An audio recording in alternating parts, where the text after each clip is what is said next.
Sagittarius, hi! Welcome to Mystic Queen PH at ito ang inyong energy update ngayong August 1 to 15, 2024. So if you are interested in private readings, meron tayong link sa description at sa pinned comment kung paano mag-book for a private reading.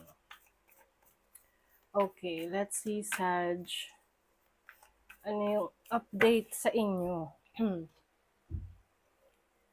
August 1 to 15, 2024 for Sagittarius.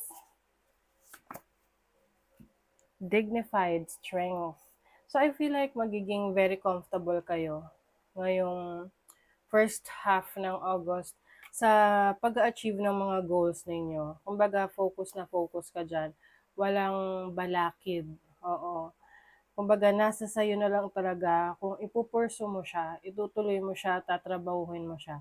Kasi wala naman akong nakikita ritong mga hadlang sa'yo. Oo. Walang humahadlang. Walang aberya. Ikaw lang ang hinihintay.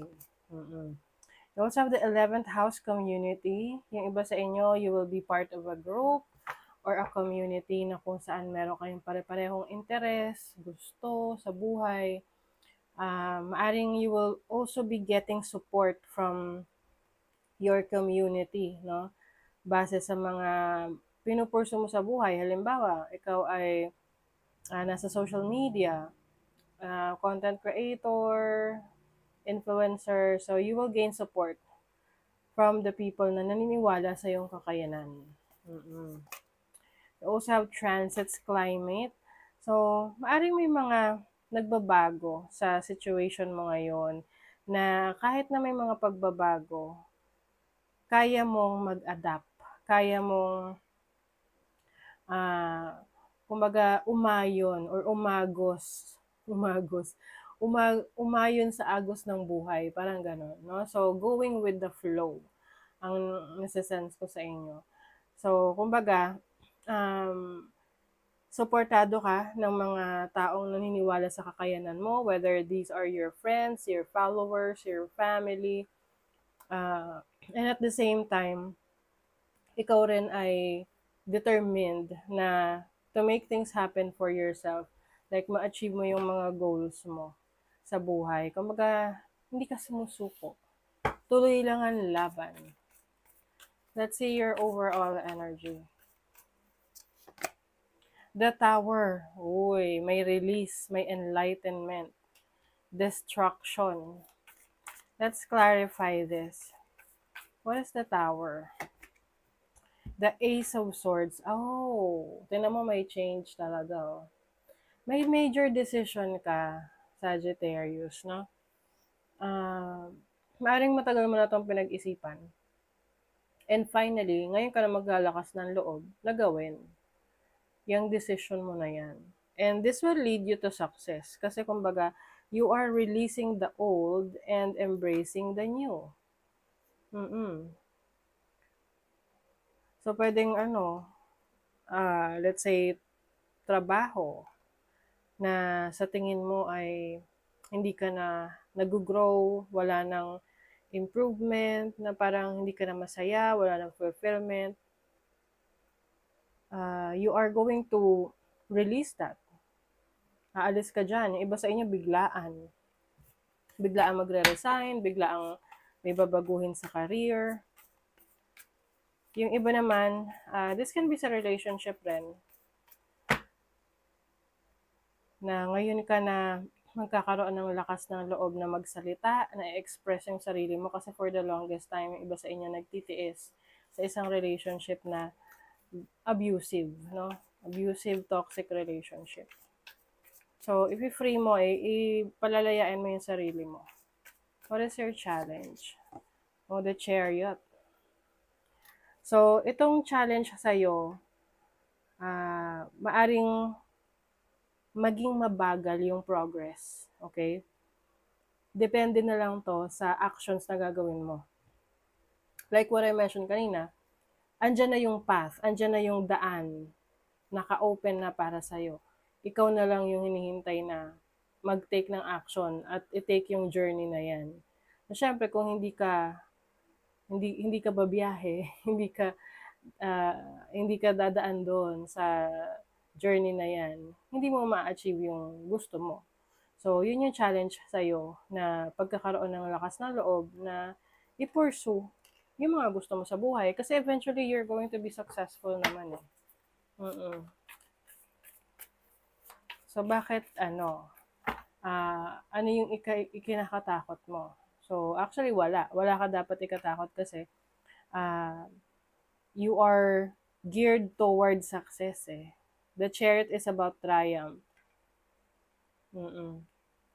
Kumbaga sa ngayon, pwedeng na-challenge ka lang kung paano ka magsisimula, kung ano yung unang step na gagawin mo. But the good thing here is maliwanag yung landas na tatahakin mo at wala siyang mga balakid. Okay? Clear yung way. Let's see your opportunity. You have the Eight of Pentacles. So, this is an opportunity for education. So, kung ikaw gusto mag-aral, meron ka opportunity na makapag-aral, mag-research. This is also achievement. So, maaaring meron ka achievement sa iyong trabaho, sa iyong career. At makikita mo na rin yung resulta ng mga pinaghirapan mo. Kailangan lang talaga rito, tatrabahuhin mo siya. Okay? Your blessing, ang ganda. The blessing is the sun. The sun is about happiness, clarity, energy, fulfillment, confidence. Ayan. So, kung may mga bagay man sa'yo na naguguluhan ka, no? Ngayong first half ng August, may ipapakita sa'yo yung clarity, yung kaliwanagan, yung hinahanap mong sagot sa iyong tanong. Kumbaga, kailangan malakas lang yung loob mo na mag-break free, kumawala, para makarating ka dun sa gusto mong puntahan. Kasi yung mga bagay na pumipigil lang sa'yo, sarili mo rin eh. Let's see what else. Childhood, growing. You are growing. Diba sa inyo, meron kayong i-revisit na past? Pwedeng inspiration nyo in the past. Parang maglo-look back ka na, teka, ano nga ba yung pangarap ko sa buhay? Ano nga ba talaga yung promise ko sa sarili ko? Nagawa ko ba? Ganon. Wow. Pride and recognition. May achievements ka talaga, Sag. May praises for your achievements. Parang lalakas yung tiwala mo sa sarili mo. Itong the sun, confidence din yan. Oh, wow. Okay. So, very competent ka. And, ito yung tipong may mga taong mai-intimidate sa'yo kasi oozing with self-confidence ka. Yun talaga yung magdadala sa'yo sa success. Yung tiwala mo sa sarili mo. Money, career, finances. Seven of Wands. The Six of Cups. Yung iba, meron kayong dating project or trabaho, business, career na babalikan nyo, na susubukan nyo ulit. And this time, magiging successful na kayo. Kasi alam nyo na you have learned from your past mistakes. At yung mga natutunan nyo sa mistakes nyo na yon, yun yung gagamitin nyo, yung lessons na yon, para mas ma-improve nyo pa yung sarili nyo. You are also setting your boundaries with the Seven of Wands. Maaring merong taong hihingi ng pabor sa'yo financially.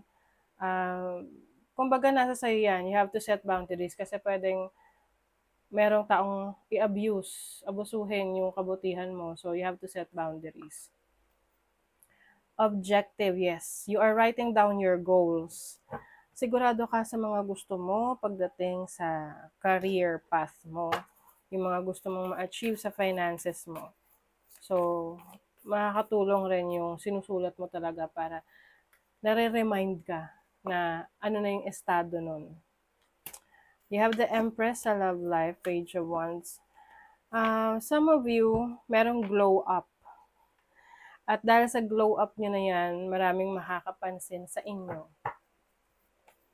You are focusing on taking care of yourself. I feel like you are breaking free from your limitations talaga. Ito yung tipong dati mahiyain ka, ayaw mo makisalamuha sa ibang tao. Ngayon, mas may lakas ng loob ka na. Confident ka na sa sarili mo. Maaring may mga changes kang ginawa, improvement, glow up. Your family is also supporting you. And if you are in a relationship, lalong lalakas ang inyong romantic connection ng person mo kasi nakikita niya you are very, very attractive. Oh.